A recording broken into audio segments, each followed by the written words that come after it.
Gusto ni Russell Westbrook ang trademark celebration ni Jamal Murray sa Nuggets Media Day. At si Nikola Jokic ay nagkaroon ng bad news tungkol sa kanyang sweet new facial hair sa Nuggets Media Day.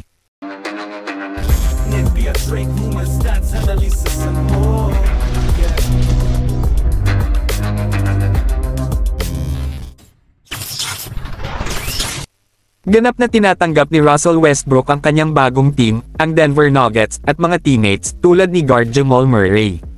Ang point guard ay sumali sa Nuggets sa offseason on a 2-year deal. Nasilip ng mga fans ng NBA, ang 9-time All-Star sa kanyang bagong jersey noong Huwebes sa araw ng media ng Denver. Sa isang video na naipost ng NBA, mukhang napakasaya ni Westbrook kasama si Murray.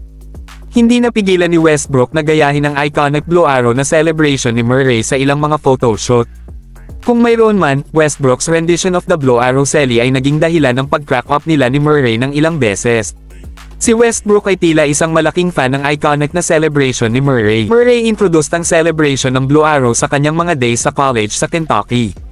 After shooting one of his killer three-pointers, he would pretend to shoot a bow and arrow sa crowd. Ang celebration na ito ay lumikha din ng nickname ni Murray, ang Blue Arrow.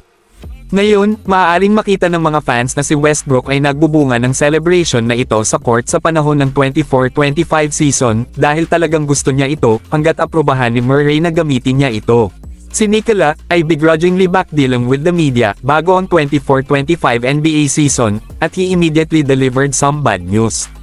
Ang 3-time MVP ay nagpakita sa Denver Nuggets Media Day na sporting a pretty well-developed goatee.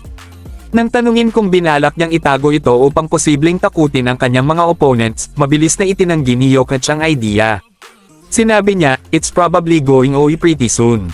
Sinabi ni Jokic na nag-enjoy siya sa mga compliments na natatanggap niya para sa bagong facial hair. 29 na taong gulang ay darating sa isang season kung saan nanalo siya ng kanyang ikatlong MVP award, at tinanghal na first team All-NBA sa ika-4 na pagkakataon. Nag-average si Jokic ng 28.7 points, 13.4 rebounds, at 8.7 assists per game during the campaign.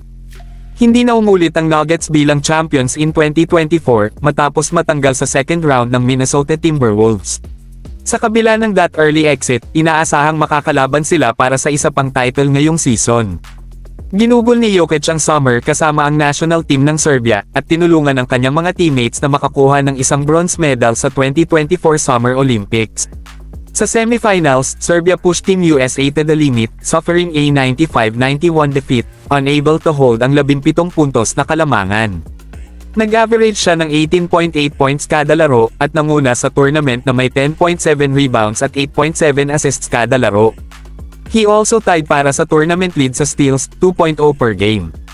Hindi nakakagulat, siya ay pinangalanan sa FIBA All-Star 5 para sa Olympics kasama sina Stephen Curry, Dennis Schroeder, LeBron James, at Victor Wembanyama. Siya ay handa na para sa isa pang dominanting season kahit na i-discards niya ang goatee.